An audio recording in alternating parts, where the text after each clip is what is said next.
সাবুদানা দিয়ে তৈরি এই ডেজার্টটা একবার জাস্ট বাড়িতে বানিয়ে দেখুন। যারা সাবুদানা খেতে পছন্দ করে না তারাও কিন্তু বারবার এটাই বানাতে বলবে।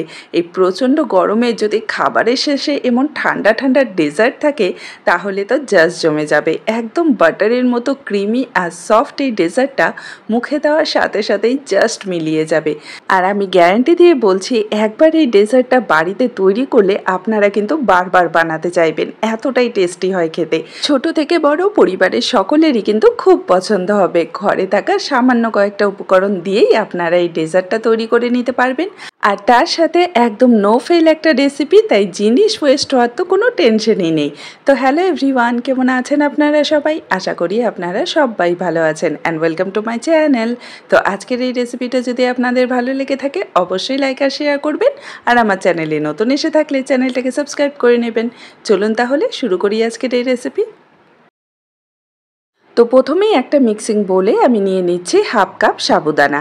এখানে আমি ছোট দানা সাবুটা নিয়েছি, আপনাদের হাতের কাছে বড় দানা ছোট দানা যেটাই থাকবে সেটাই নিয়ে নেবেন।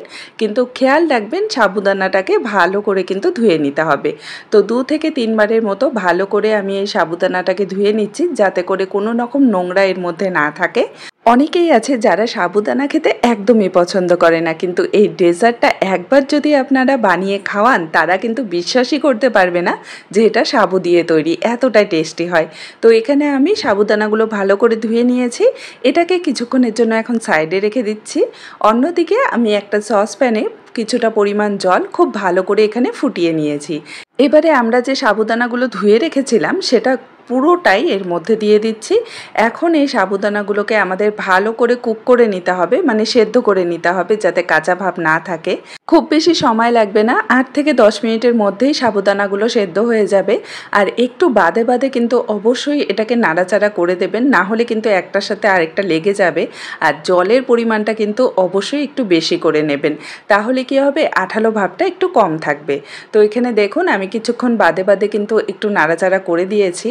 আর এখানে সাবুদানাগুলো খুব সুন্দরভাবে কুক হয়ে গেছে। আর কিভাবে বুঝবেন, যখন দেখবেন যে সাবুদানাগুলো একদম স্বচ্ছ হয়ে গেছে, ট্রান্সপারেন্ট হয়ে গেছে, সেই আগের মতো সাদা ভাবটা আর নেই, সাদা কালারটা, তখনই বুঝে যাবেন এটা ভালো করে কুক হয়ে গেছে। তো আর বেশি সময় এটাকে সেদ্ধ করার দরকার নেই, এখন গ্যাসের ফ্লেমটা অফ করে দেব। আর এই সাবুদানাগুলোকে আমি একটা ছাঁকনির মধ্যে নিয়ে নিচ্ছি, যাতে এক্সট্রা যে জলটা আছে সেটা ঝরে যায়। আর তার সাথে এটাকে 1 থেকে 2 বারের মতো ভালো করে ঠান্ডা জল দিয়ে ধুয়ে নিতে হবে। এতে করে কি হবে, প্রতিটা সাবুদানা আলাদা থাকবে, একটা আরেকটার সাথে লেগে যাবে না। তো এখানে ভালো করে আমি ধুয়ে নিয়েছি। এখন এই সাবুদানাগুলোকে এভাবেই রেখে দেব, যাতে এক্সট্রা যে জলটা আছে সেটা ঝরে যায়।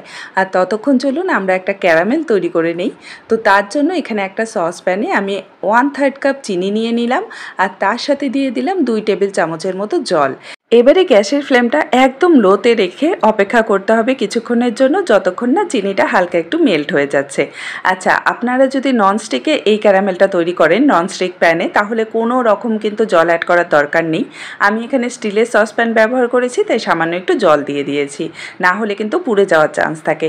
তো এখানে দেখুন লো ফ্লেমে কিন্তু খুব সুন্দরভাবে ক্যারামেলটা রেডি হয়ে গেছে। আর যখন দেখবেন যে ঠিক এরকম গোল্ডেন কালার চলে এসেছে, তখনই গ্যাসের ফ্লেমটা অফ করে দেবেন। এর থেকে বেশি সময় কুক করলে কিন্তু ক্যারামেলটা পুড়ে যাবে, খেতে একদম তেতো লাগবে। তো প্যানে যতটা হিট আছে সসপ্যানে, তাতেই কিন্তু আরও একটু কালার চলে আসবে। এই যে দেখুন একটু লালচে ভাব কিন্তু এর মধ্যে চলে এসেছে। তো এবারে আর দেরি না করে সাথে সাথে কিন্তু এটাকে আমাদের একটা মোল্ডে ঢেলে নিতে হবে, যেটাতে আপনারা আর কি ডেজার্টটা সেট করতে চান সেই মোল্ডে ঢেলে নেবেন। তো এখানে আমি একটা কেক টিনের মধ্যে ক্যারামেলটা ঢেলে নিলাম। এবার সাথে সাথে এটাকে এভাবে চারিদিকে ছড়িয়ে দিতে হবে। এই কাজটা একটু তাড়াতাড়ি করবেন, কারণ না হলে কিন্তু ক্যারামেলটা এক জায়গায় সেট হয়ে যাবে।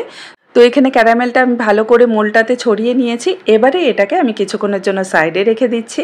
আর আমরা যে পাত্রে ক্যারামেলটা তৈরি করেছিলাম তাতেই আমি নিয়ে নিচ্ছি 2 কাপ দুধ। এখানে আমি 4 কাপ দুধ জাল করে সেটাকে 2 কাপ করে নিয়েছি। আপনারা চাইলে কিন্তু দুধটাকে ঘন করার জন্য গুঁড়া দুধেরও ব্যবহার করতে পারেন। এবারে এর মধ্যে আমি অ্যাড করে দিচ্ছি চিনি। এখানে আমি 1/3 কাপ চিনি নিয়েছি। মিষ্টিটা অবশ্যই আপনারা নিজেদের স্বাদ মতো কম বেশি করে নিতে পারবেন।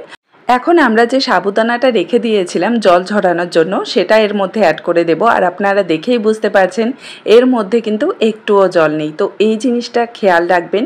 আরেকটা জিনিস, উপকরণগুলো কিন্তু অবশ্যই যে কোনো চায়ের কাপ বা বাটিতে মেপে নেবেন, এতে করে রেসিপিটা একদম পারফেক্ট হবে।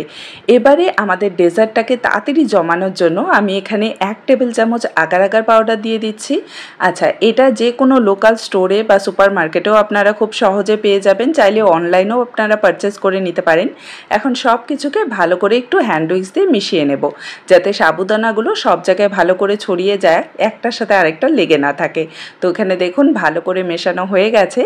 এবারে ফ্লেভারের জন্য আমি এর মধ্যে কয়েক ফোঁটা ভ্যানিলা এসেন্স অ্যাড করে দিচ্ছি। আপনারা নিজেদের পছন্দ মতো যে কোনো ফ্লেভারের এসেন্স এর মধ্যে কিন্তু অ্যাড করে দিতে পারেন। তো এই আবারও একটু ভালো করে মিশিয়ে নিলাম। এখন চলুন এই দুধের মিশ্রণটাকে আমাদের একটু কুক করে নিতে হবে। তো এখানে আমি দুধের মিশ্রণটা গ্যাসে বসিয়ে দিয়েছি, আর গ্যাসের ফ্লেমটা কিন্তু মিডিয়াম টু হাইয়ের মাঝামাঝি আছে। তো এবারে অনবরত নাড়াচাড়া করে দুধটা আমাদের কুক করে নিতে হবে। এটা কুক করতে খুব বেশি সময় লাগে না, কারণ আমরা আগার আগার পাউডারটা অ্যাড করেছি, তাতে করে তাড়াতাড়ি এটা তৈরি হয়ে যায়। তো এখানে দেখুন দুধটা কিন্তু আস্তে আস্তে ঘন হতে শুরু করবে, তাই নাড়াচাড়া কিন্তু একদমই বন্ধ করা যাবে না।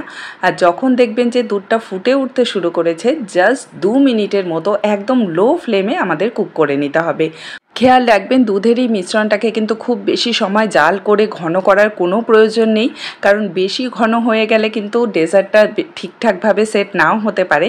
তাই যখন ফুটে উঠবে 2 মিনিটের মতো কুক করে নেবেন একদম লো ফ্লেমে, তাহলেই হয়ে যাবে। এবারে এই মিশ্রণটাকে আমি সাথে সাথে মোল্ডের মধ্যে ঢেলে দিচ্ছি, কারণ এটা গরম থাকা অবস্থায় সাথে সাথে মোল্ডে ঢেলে দিতে হবে, না হলে কিন্তু ডেজার্টটা জমতে শুরু করবে। তো এবারে অপেক্ষা করব ডেজার্টটা পুরোপুরি ঠান্ডা হয়ে যাওয়া পর্যন্ত, তারপরে জাস্ট ঘন্টাখানেকের মতো ফ্রিজে রেখে দিলেই ডেজার্টটা সার্ভ করার জন্য একদম রেডি হয়ে যাবে। তো এই যে দেখুন ফ্রিজ থেকে আমি ডেজার্টটা বের করে নিয়েছি, আর এটা কিন্তু পুরোপুরি সেট হয়ে গেছে। ওপরের দিকটা আপনারা দেখেই বুঝতে পারছেন একদম সেট হয়ে গেছে। এখন সাইডগুলোকে একটা চাকুর সাহায্যে একটু ছাড়িয়ে নেব, যাতে এটা খুব সহজেই ডিমোল্ড হয়ে যায়। আর তারপর এর ওপরে একটা প্লেট বসিয়ে দেব, আর এটাকে জাস্ট উল্টো করে দিতে হবে। তাহলেই দেখবেন খুব সহজে ডেজার্টটা বেরিয়ে আসবে। এই যে দেখুন কতটা সুন্দর লাগছে, এখনই দেখেই কিন্তু সবাই ঝাঁপিয়ে পড়বে। আর ক্যারামেলের কালারটা দেখেই আপনারা বুঝতে পারছেন এটা কতটা পারফেক্ট তৈরি হয়েছে। এখন আমি আপনাদের কেটেও দেখিয়ে দিচ্ছি, আর যখন এই ডেজার্টটা আপনারা কাট করবেন তখনই বুঝতে পারবেন এটা কতটা সফট। আমি এখানে এরকম লম্বা লম্বা শেপে এটাকে কাট করে নিচ্ছি। আপনারা নিজেদের পছন্দ মতো যে কোনো শেপে এটাকে কাট করে সার্ভ করতে পারবেন। আর এই যে দেখুন কতটা সহজে এটার একটা পিস বেরিয়ে আসলো।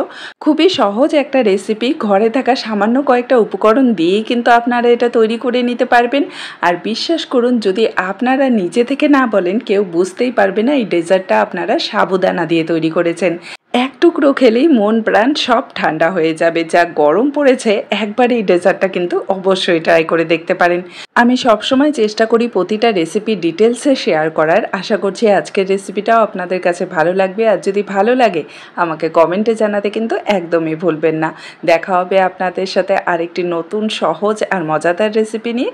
ভালো থাকবেন, সুস্থ থাকবেন। বাই।